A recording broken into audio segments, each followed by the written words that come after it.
Hi, thanks for joining me. Ever since I entered Congress, I've been asking those in power the same question over and over again, and here it is. When does America get a raise? When does America get a raise? When does America get a raise? The fact is, many Americans haven't in decades. And all the while, housing and health care and everyday cost of living are skyrocketing. Too many workers are finding that their paychecks simply aren't stretching far enough. Many are in crisis mode, being forced to work 2 or even 3 jobs just to make ends meet. I think Congress should respond to this crisis through smart policy. Let me give you a few examples. First, I believe Congress should start by raising the federal minimum wage, which currently stands at $7.25 an hour.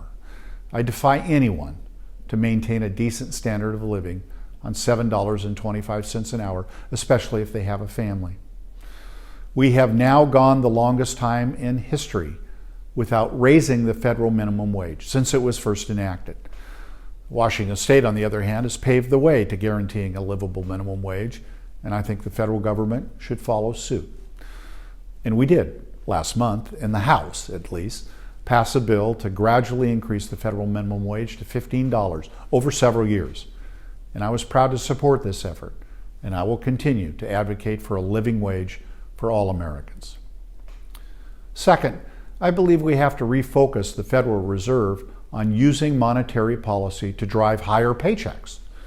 The Fed is actually mandated by Congress and in law to promote maximum employment. And reaching that goal should deliver widespread wage growth. But again, we haven't seen that in decades.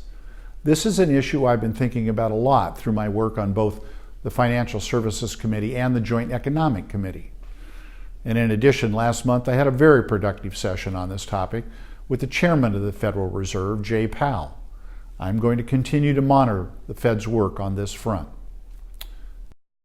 Third, Congress should also ensure that workers have the tools to earn fair pay and benefits. Throughout our history, unions have played an important role in empowering workers and helping them enter the middle class. I know because I was raised in just one such union family.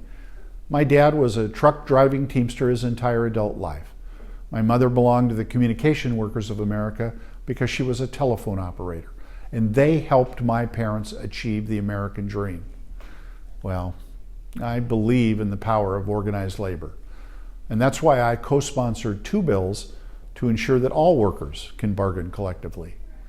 I'm a proud sponsor of the Protecting the Right to Organize Act and the Public Service Freedom to Negotiate Act. You can count on me to protect the right to organize and support these bills if they come to the House floor.